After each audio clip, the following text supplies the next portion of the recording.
The recent election of Cardinal Giorgia Bergoglio to the position of Pope Francis I was an unprecedented event the world has never before witnessed. It is the first time in history that a member of the Jesuit order has been elected to the highest position of the Roman Catholic Church.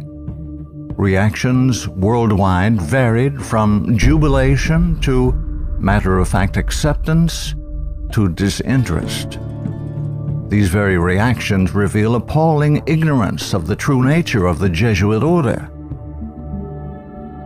Widely regarded as a benevolent missionary order, known for its educational institutions, the Jesuit order, as the Society of Jesus is commonly known, has long played an incredibly influential, albeit secretive, role in the destinies of nations, organizations, and individuals.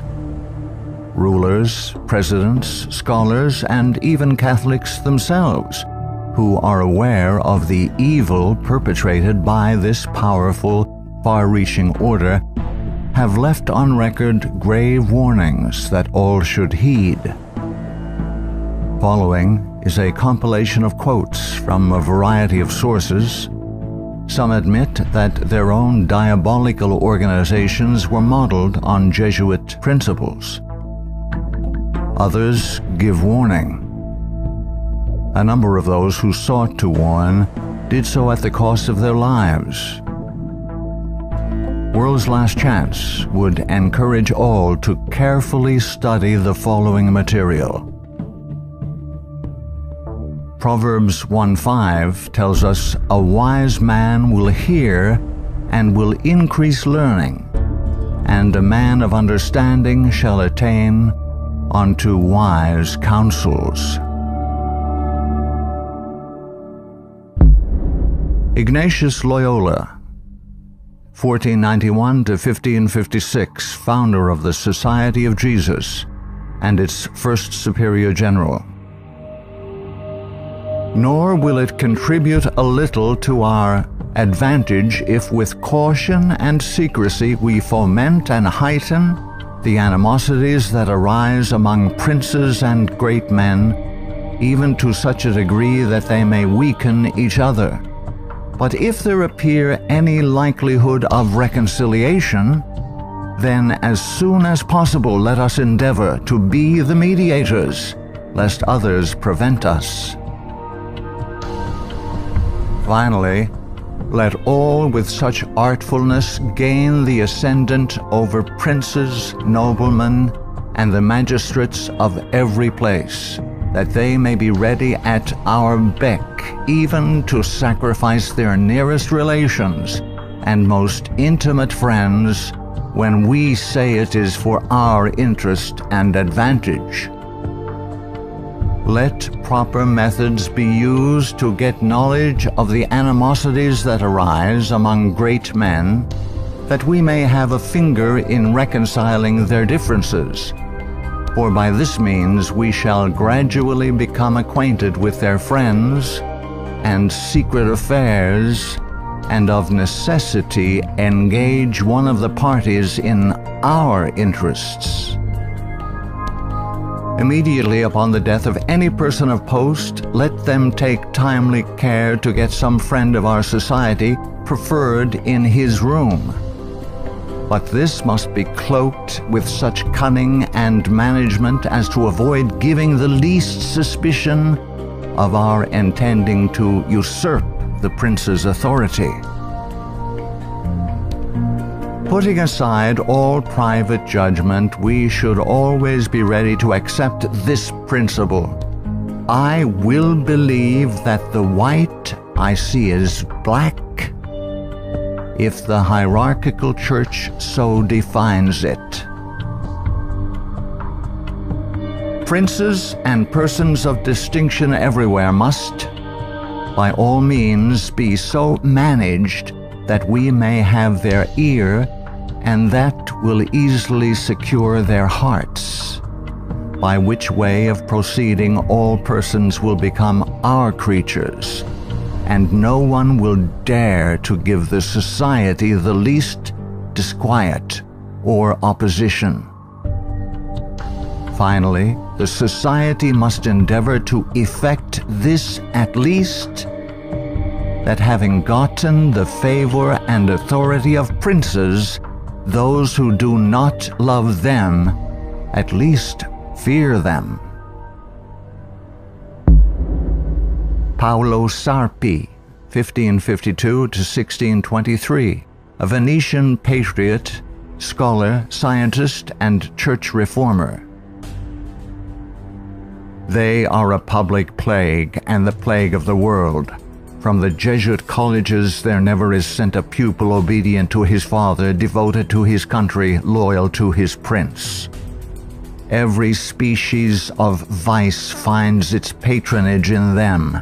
There is no perjury, nor sacrilege, nor parricide, nor incest, nor rapine, nor fraud, nor treason which cannot be masked as meritorious beneath the mantle of their dispensation.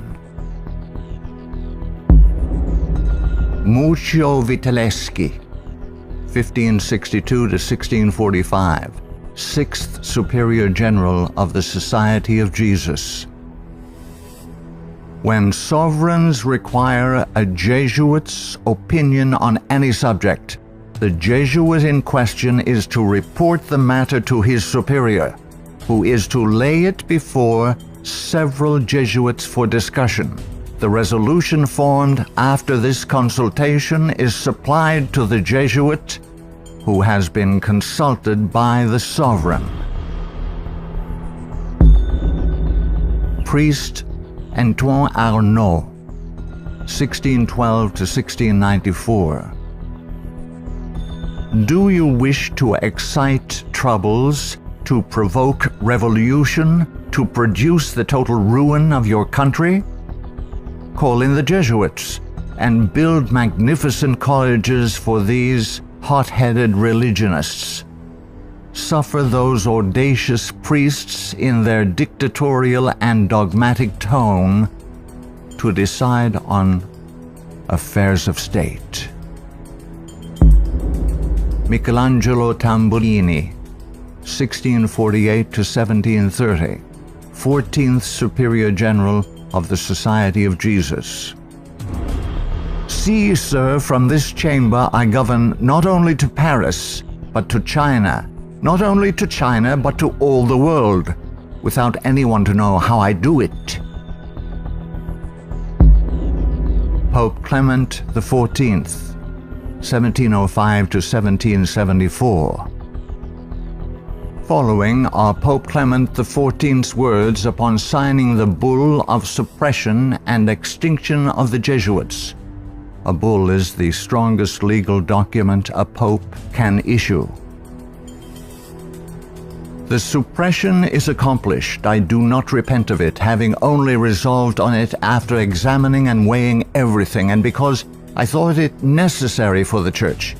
If it were not done, I would do it now. But this suppression will be my death. Pope Clement XIV knew the Jesuits very well and expected to die at their hands. He was correct. He was poisoned. A peasant woman was persuaded by means of a disguise to procure entrance into the Vatican and offered to the Pope a fig in which poison was concealed. Clement XIV was exceedingly fond of this fruit and ate it without hesitation. The same day the first symptoms of severe illness were observed, and to these rapidly succeeding violent inflammation of the bowels. He soon became convinced that he was poisoned and remarked, "Alas, I knew they would poison me, but I did not expect to die in so slow and cruel a manner." His terrible sufferings continued for several months. When he died, the poor victim, said Comenin, of the execrable Jesuits to which the Bishop of Pistoia, Scipio di Ricci, the nephew and heir of Jesuit General Ricci, fully agreed. Pope Pius VII, the Pope who restored the Society of Jesus. Soon after Pope Pius VII was released from Napoleon's prison in 1814, he quickly restored the Society of Jesus with the papal bull Sollicitudo Omnium Ecclesiarum. If any should again attempt to abolish it, the Society of Jesus, he would incur the indignation of Almighty God and of the holy apostles Peter and Paul. John Adams, 1735–1826, second President of the United States of America. In 1816, John Adams wrote to Thomas Jefferson, third President of the United States, regarding the restoration of the Society of Jesus. My history of the Jesuits is not eloquently written, but it is supported by unquestionable authorities, is very particular and very horrible. Their restoration is indeed a step toward darkness, cruelty, perfidy, despotism, death. I do not like the appearance of the Jesuits. If ever there were a body of men who merited eternal damnation on earth and in hell, it is this Society of Loyolas. Shall we not have regular swarms of them here, in as many disguises as only a king of the gypsies can assume, dressed as painters, publishers, writers, and schoolmasters? If ever there was a body of men who merited eternal damnation on earth and in hell, it is this Society of Loyolas. We are compelled by our system to offer them asylum. Napoleon Bonaparte, 1769–1821, Emperor of the French. The Jesuits are a military organization, not a religious order. Their chief is a general of an army, not the mere father abbot of a monastery. And the aim of this organization is power. Power in its most despotic exercise. Absolute power, universal power, power to control the world by the volition of a single man. Jesuitism is the most absolute of despotisms, and at the same time the greatest and most enormous of abuses. The general of the Jesuits insists on being master sovereign over the sovereign. Wherever the Jesuits are admitted, they will be masters, cost what it may. Their society is by nature dictatorial, and therefore it is the irreconcilable enemy of all constituted authority. Every act, every crime, however atrocious, is a meritorious work, if committed for the interest of the Society of the Jesuits or by the order of the general. Adam Weishaupt, 1748–1830, a Jesuit German philosopher and founder of the Order of the Illuminati. The degree of power to which the representatives of the Society of Jesus had been able to attain in Bavaria was all but absolute. Members of the order were the confessors and preceptors of the electors, hence they had a direct influence upon the policies of government. The censorship of religion had fallen into their eager hands, to the extent that some of the parishes even were compelled to recognize their authority and power. To exterminate all Protestant influence and to render the Catholic establishment complete, they had taken possession of the instruments of public education. It was by Jesuits that the majority of the Bavarian colleges were founded, and by them they were controlled. By them also the secondary schools of the country were conducted. The Marquis de Lafayette, 1757–1834, a French statesman and general. It is my opinion that if the liberties of this country, the United States of America, are destroyed, it will be by the subtlety of the Roman Catholic Jesuit priests, for they are the most crafty, dangerous enemies to civil and religious liberty. They have instigated most of the wars of Europe. Friedrich von Hardenberg, 1772 to 1801, German philosopher. Never before in the course of the world's history had such a society, that is, the Jesuit order, appeared. The old Roman Senate itself did not lay schemes for world domination with greater certainty of success. André-Marie Jean-Jacques Dupin, 1783 to 1865, a French statesman. The Jesuits are a naked sword whose hilt is at Rome, but its blade is everywhere, invisible until its stroke is felt. Samuel Morse, 1791 to 1872, American inventor of the telegraph. They are Jesuits. This society of men, after exerting their tyranny for upwards of 200 years, at length became so formidable to the world, threatening the entire subversion of all social order, that even the Pope, whose devoted subjects they are, and must be, by the vow of their society, was compelled to dissolve them. They had not been suppressed, however, for 50 years before the waning influence of popery and despotism required their useful labors to resist the light of democratic liberty, and the Pope, Pius VII, simultaneously with the formation of the Holy Alliance, revived the order of the Jesuits in all their aureory. From their vow of unqualified submission to the sovereign pontiff, they have been appropriately called the Pope's bodyguard. And do Americans need to be told what Jesuits are? They are a secret society, a sort of Masonic order, with super-added features of revolting odiousness, and 1,000 times more dangerous. They are not merely priests or of one religious creed. They are merchants and lawyers and editors and men of any profession having no outward badge in this country by which to be recognized. They are about in all your society. They can assume any character, that of angels of light or ministers of darkness, to accomplish their one great end, the service upon which they are sent, whatever that service may be. They are all educated men, prepared and sworn to start at any moment and in any direction, and for any service, commanded by the general of their order, bound to no family, community, or country by the ordinary ties which bind men, and sold for life to the cause of the Roman pontiff. And who are these agents?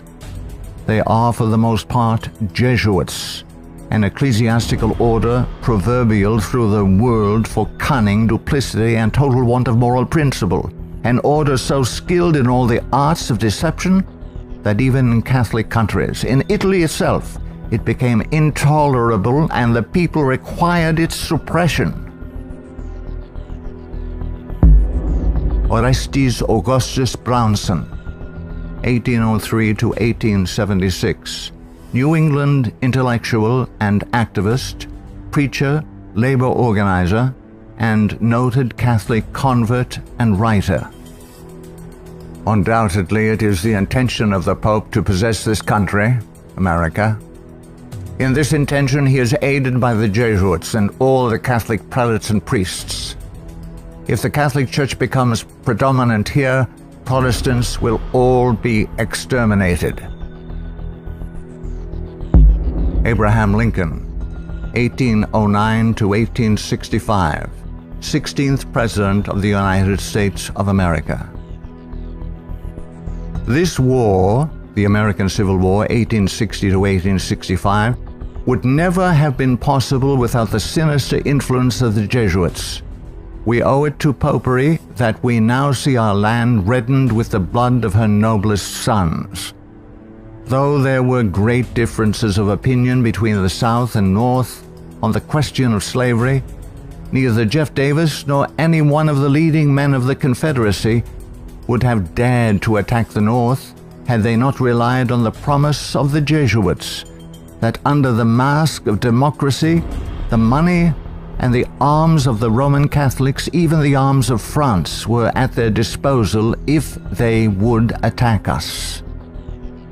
The Protestants of both the North and South would surely unite to exterminate the priests and the Jesuits if they could learn how the priests and nuns and the monks which daily land on our shores under the pretext of preaching their religion are nothing else but the emissaries of the Pope, of Napoleon III, and the other despots of Europe to undermine our institutions, alienate the hearts of our people from our Constitution and our laws, destroy our schools, and prepare a reign of anarchy here as they have done in Ireland, in Mexico, in Spain, and wherever there are any people who want to be free.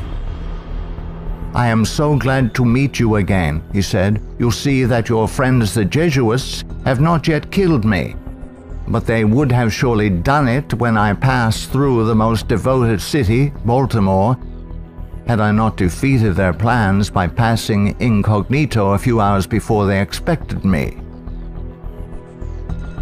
New projects of assassination are detected almost every day, accompanied with such savage circumstances that they bring to my memory the massacre of St. Bartholomew and the gunpowder plot. We feel, at their investigation, that they come from the same masters in the art of murder, the Jesuits. So many plots have already been made against my life that it is a real miracle that they have all failed when we consider that the great majority of them were in the hands of skillful Roman Catholic murderers evidently trained by the Jesuits. I know that Jesuits never forget nor forsake, but man must not care how and where he dies, provided he dies at the post of honor and duty. Charles Chineke, 1809 to 1899, Canadian ex-Catholic priest. From that the Catholic priests with the most admirable ability and success have gathered their Irish legions into the great cities of the United States, and the American people must be very blind indeed if they do not see that if they do nothing to prevent it, the day is very near when the Jesuits will rule their country, from the magnificent White House at Washington to the humblest civil and military department of this vast republic. Brigadier General Thomas M. Harris, 1817 to 1906, physician and Union General during the Civil War. The organization of the Roman Catholic hierarchy is a complete military despotism of which the Pope is the ostensible head. The Black Pope is the head of the Order of the Jesuits and is called a general. He not only has command of his own order, but directs and controls the general policy of the Roman Catholic Church. He is the power behind the throne and is the real potential head of the hierarchy. There is no independence of thought or of action in its subordinate parts, implicit and unquestioning obedience to the orders of superiors in authority. It is the sworn duty of the priesthood of every grade. It would seem that the Jesuits had had it in mind from the beginning of the war, the American Civil War of 1861 to 1865, to find an occasion for the taking off, that is the assassination, of Mr. Abraham Lincoln. The favorite policy of the Jesuits is that of assassination. Fyodor Dostoevsky, 1821 to 1881, famous Russian novelist. The Jesuits are simply the Roman army for the earthly sovereignty of the world in the future, with the Pontiff of Rome for emperor. That's their ideal. It's simple lust of power, of filthy earthly gain, of domination, something like a universal serfdom with them as masters. That's all they stand for. They don't even believe in God, perhaps. Margaret F. Cusick, 1829 to 1899, converted nun of Kenmare. The great idea of the Jesuit has always been a universal spiritual and temporal monarchy in which the Jesuit should reign supreme. England has always been the place desired for the base of operations necessary for this end. Hence the blood, the tears shed, and the schemes undertaken in this country by the Jesuit. He has by no means ended his efforts for the subjugation of the world to Rome through England. When the Jesuit is expelled from one place, he is not slow to find another. France may reject him, not without cause, but England opens her arms to him. Catholic Italy may deprive him of the glories of his once famous home in the Jesuits, but America opens her doors to him. He is the wandering Jew of the Romish Church. He is followed by the execrations of those by whom he was once beloved until they discovered his iniquities. Charles Haddon Spurgeon, 1834 to 1892, British particular Baptist preacher known as the Prince of Preachers. Our ancient enemies have small belief in our common sense if they imagine that we shall ever be able to trust them after having so often beheld the depths of Jesuitical cunning and duplicity. The sooner we let certain archbishops and cardinals know that we are aware of their designs and will in nothing cooperate with them, the better for us and our country. Of course, we shall be howled at as bigots, but we can afford to smile at that cry when it comes from the church which invented the Inquisition. No peace with Rome is the motto of reason as well as of religion. Richard W. Thompson, 1809 to 1900, Secretary of the Navy, United States of America. The Jesuits are the deadly enemies of civil and religious liberty.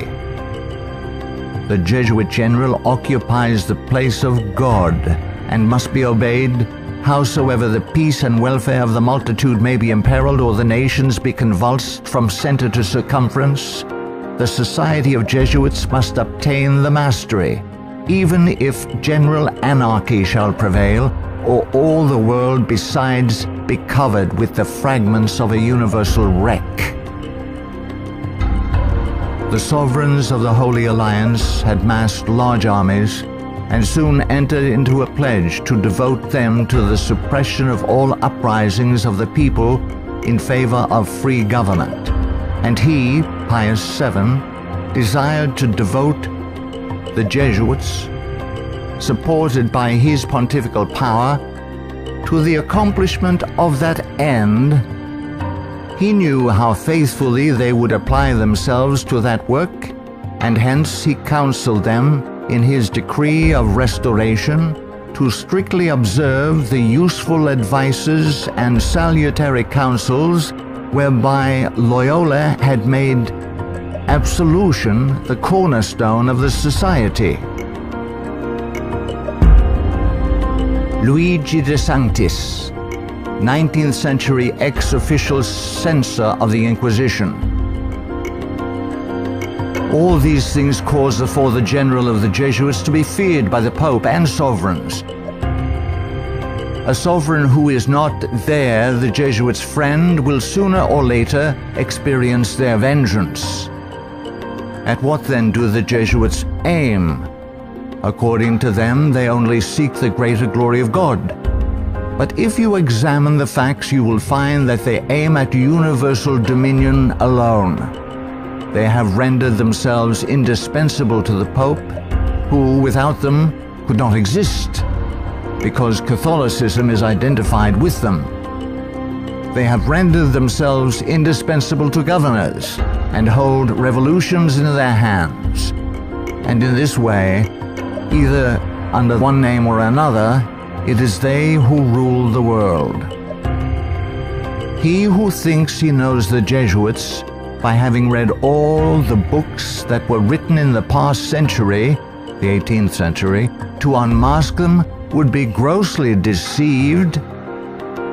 The Jesuitism of that day was an open war against the gospel and society. The Jesuitism of the present is a slow but contagious and deadly disease which secretly insinuates itself. It is a poison taken under the name of medicine. G. B. Nicolini, Italian ex-Catholic, in 1854 published the finest Italian history of the Jesuits in existence. Take the Jesuit for what he ought or appears to be, and you commit the greatest of blunders. Draw the character after what the Jesuit seems to be in London, you will not recognize your portrait in the Jesuit of Rome. The Jesuit is the man of circumstances. Despotic in Spain, constitutional in England, republican in Paraguay, bigot in Rome, idolater in India.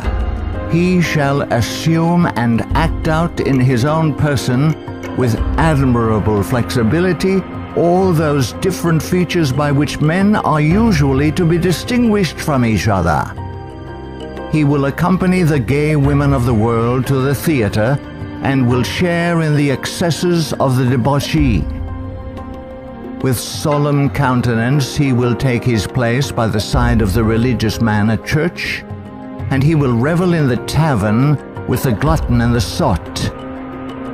He dresses in all garbs, speaks all languages, knows all customs, is present everywhere, though nowhere recognized, and all this, it should seem, O monstrous blasphemy, for the greater glory of God, ad majorem Dei gloriam. The members of the society are divided into 4 classes: the professed, coadjutors, scholars, and novices. There is also a secret 5th class, known only to the general and a few faithful Jesuits, which perhaps more than any other contributes to the dreaded and mysterious power of the order. It is composed of laymen of all ranks, from the minister to the humble shoeboy. These are affiliated to the society, but not bound by any vows. They are persons who will make themselves useful. They act as the spies of the order and serve, often unwittingly, as the tools and accomplices in dark and mysterious crimes. The Jesuit Father Francis Pellico candidly confesses that the many and illustrious friends of the society remain occult and obliged to be silent. There is no record in history of an association whose organization has stood for 300 years unchanged and unaltered by all the assaults of men and time, and which has exercised such an immense influence over the destinies of mankind. The ends justify the means is his favorite maxim, and as his only end, as we have shown, is the order, at its bidding, the Jesuit is ready to commit any crime whatsoever. The immense wealth of the Jesuits has been bequeathed to them by wills made at the last hour. Francis Parkman, 1823 to 1893, American historian. The Jesuits, then as now, were the most forcible exponents of ultramontane principles. The Church to rule the world, the Pope to rule the Church, the Jesuits to rule the Pope. Such was and is the simple program of the Order of Jesus, and to which they have held fast except on a few rare occasions of misunderstanding with the vice-regent of Christ. Hector Macpherson, 1851 to 1924, prolific Scottish writer and journalist. So hurtful was the Jesuit order found to be that up to 1860 it was expelled no fewer than 70 times from countries which had suffered from its machinations. In spite of continental warnings, England under Queen Victoria, 1837 to 1901, who opened up communication with the Vatican in 1877 and enabled the order to carry out its Second Irish Massacre, 1845 to 1850, has become a Jesuit dumping ground. Those whom other countries have found from sad experience to be enemies, Britain allows to land on her shores and to carry on, unmolested, their work of iniquity. We are carrying toleration to excess, and unless there is a change of policy, this nation will one day pay a heavy penalty.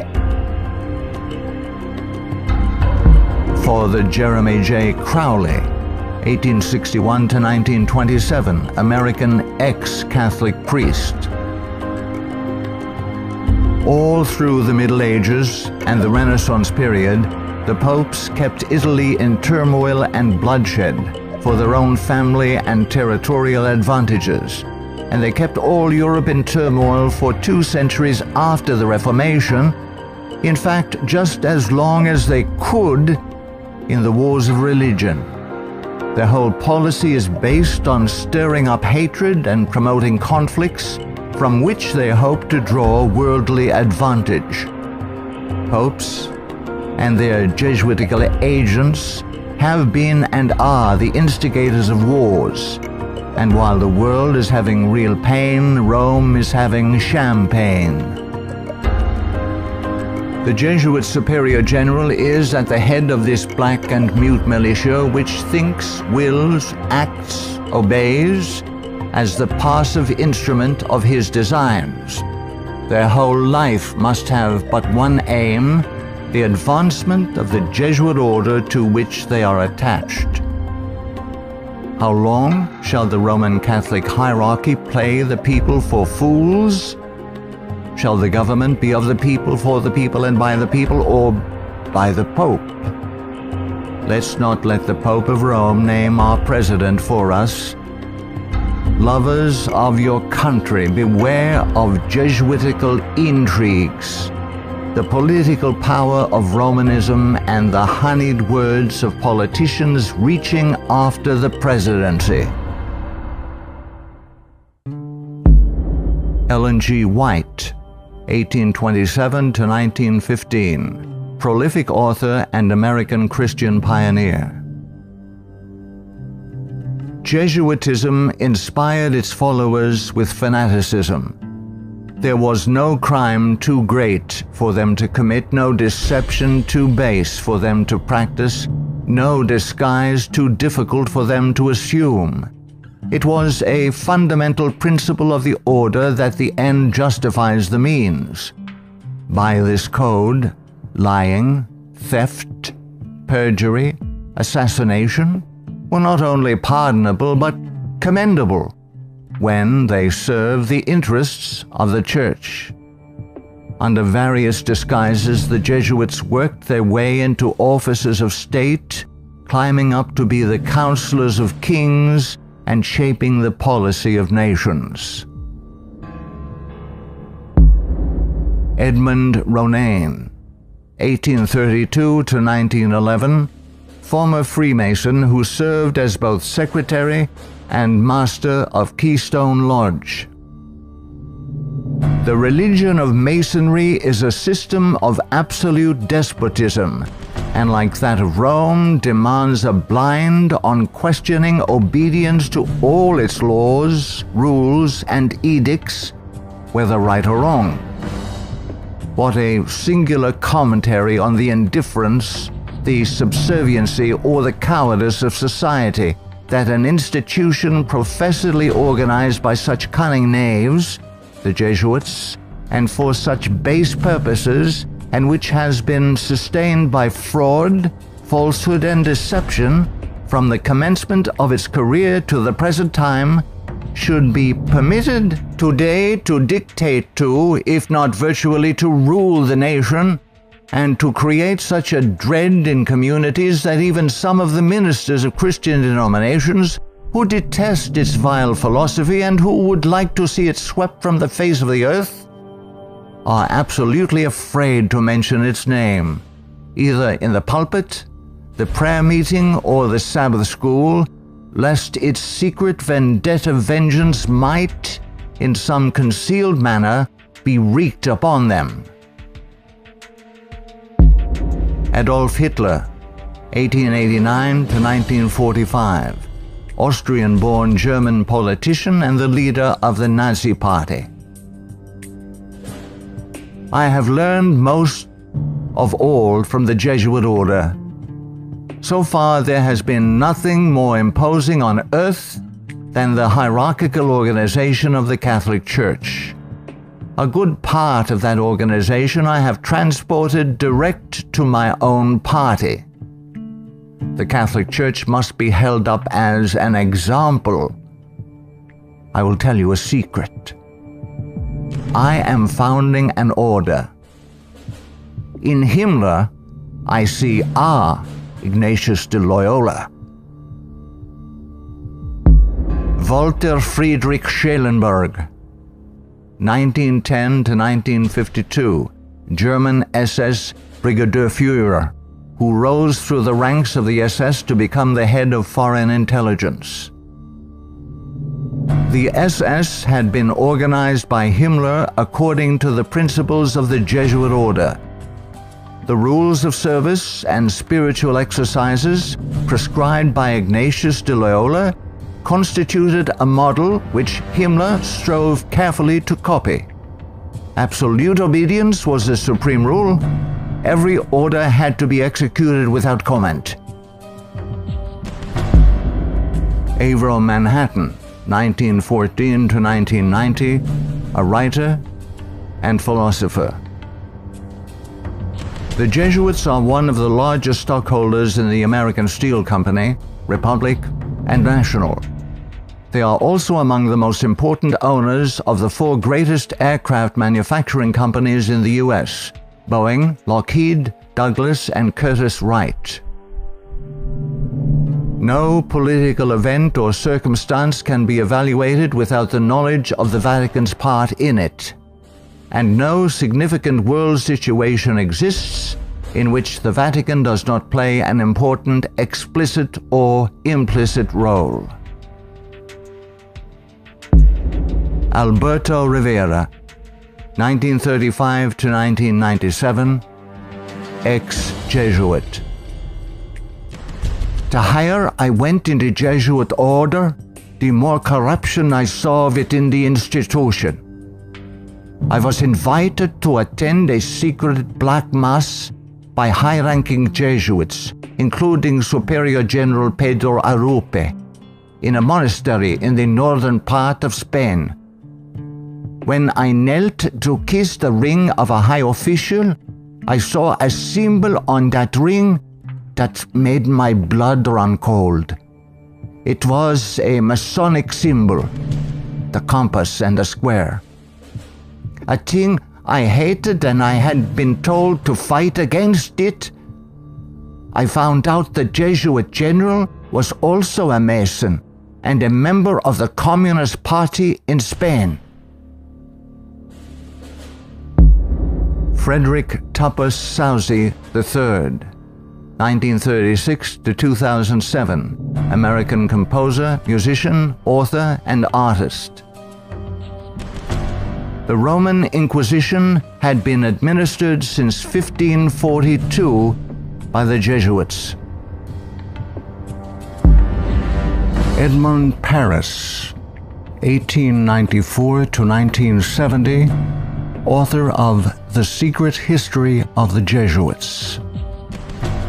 The public is practically unaware of the overwhelming responsibility carried by the Vatican and its Jesuits in the starting of the two world wars, a situation which may be explained in part by the gigantic finances at the disposition of the Vatican and its Jesuits, giving them power in so many spheres, especially since the last conflict.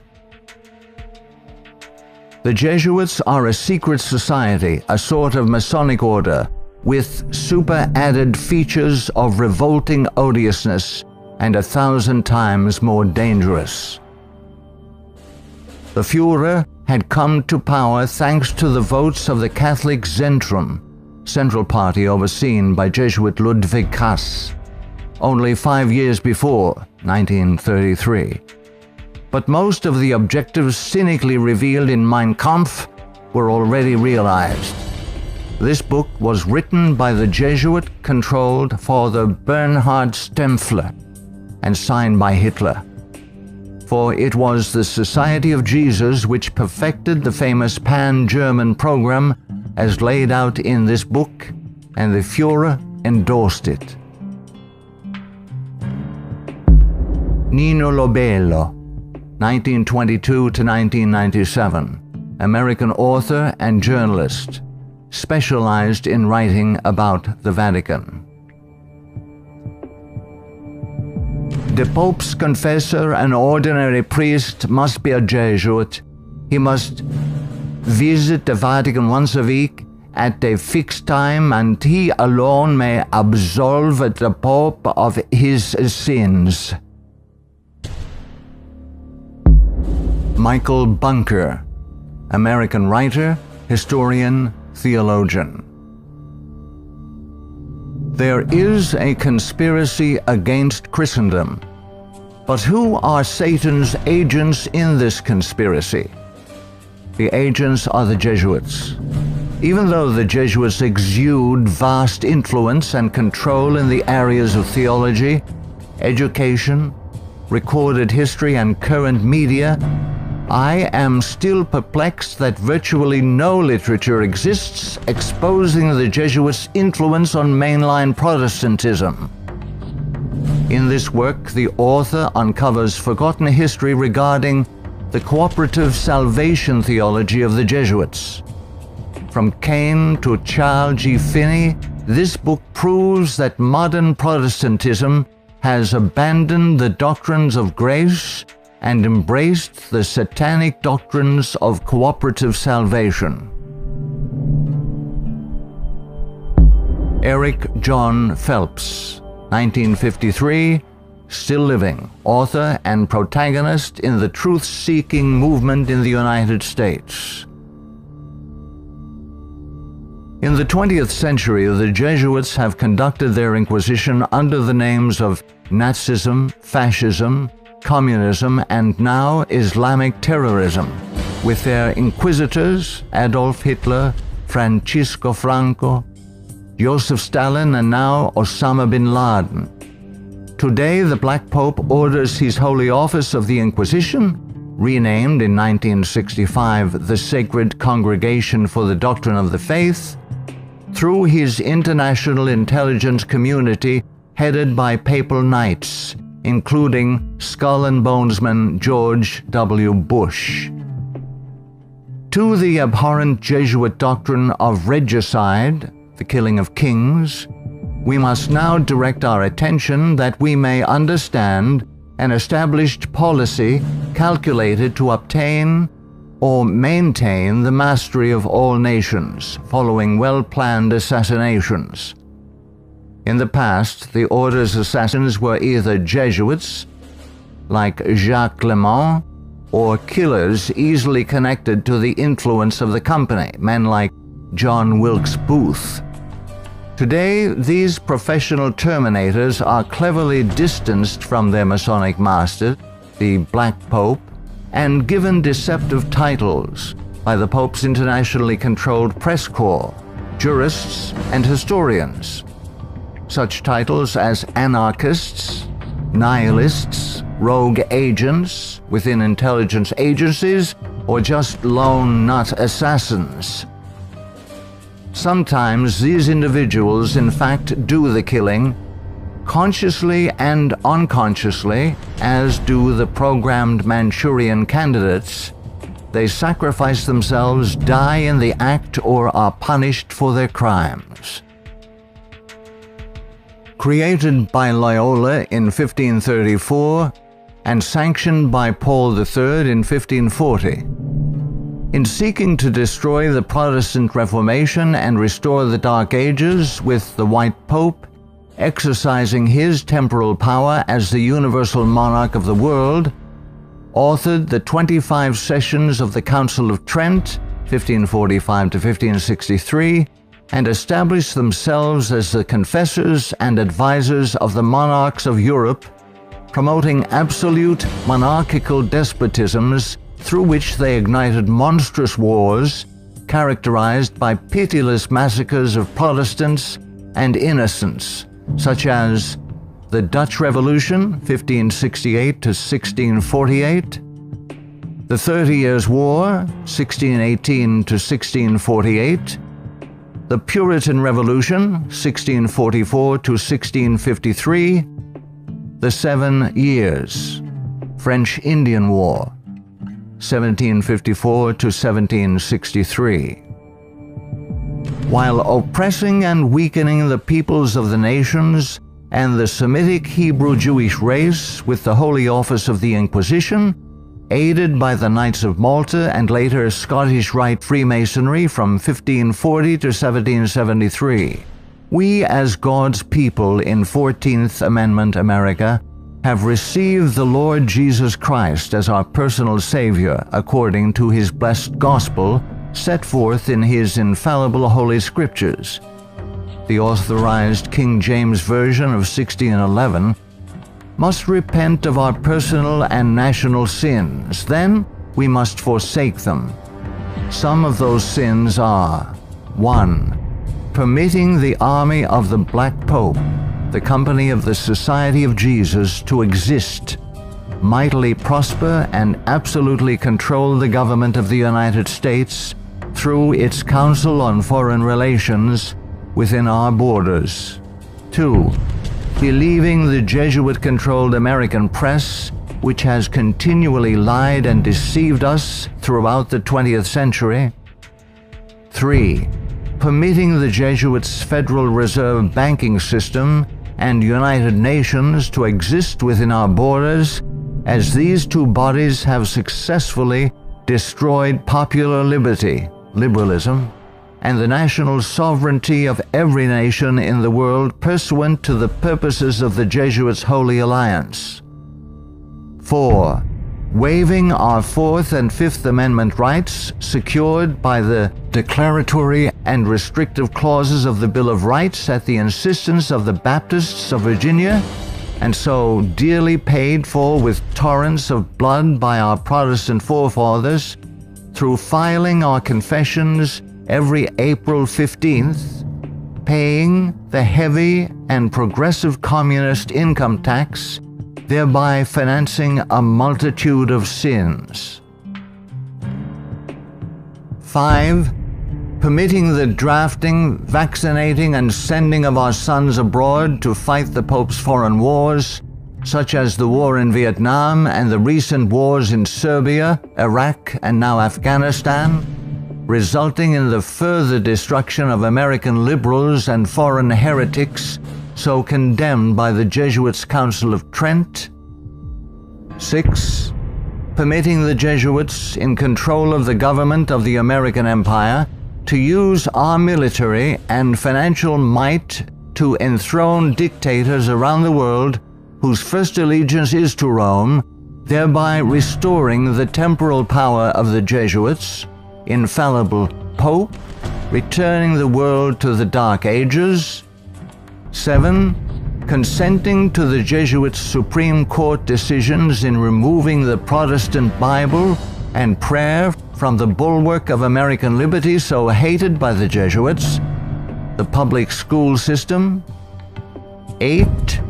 Consenting to the immigration of millions of Roman Catholics and pagan persons of color whose loyalty to the Pope or their own race, religion, and nationality is greater than their loyalty to our Protestant constitution and Republican form of government, thereby creating a multitude of agitations justifying more centralization of power in Washington, D.C., and through amalgamation, the Africanization of the American white Celtic Anglo-Saxon race, being historically the greatest enemy of the Jesuit order, especially its Bible-believing Protestants and Baptists, as intended by the Company of Jesus pursuant to its Jesuit oath.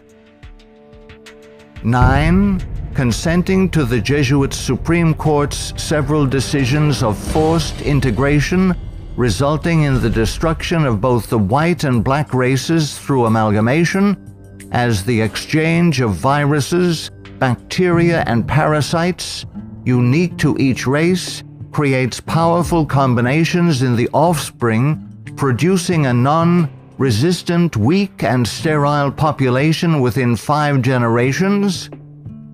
10. Consenting to the Jesuit Supreme Court's decision of legalized abortion, resulting in the mass murder of unborn babies, polluting the land with innocent blood, ultimately collapsing the Ponzi scheme called the Social Security system, justifying mass murder of the elderly by the coming fascist dictator, provoking the Lord against us to consume us, until there be no remnant nor escaping in the land, by means of a massive military invasion composed of a coalition of nations, cleansing the land with the blood of unrepentant and unforgiven American murderers.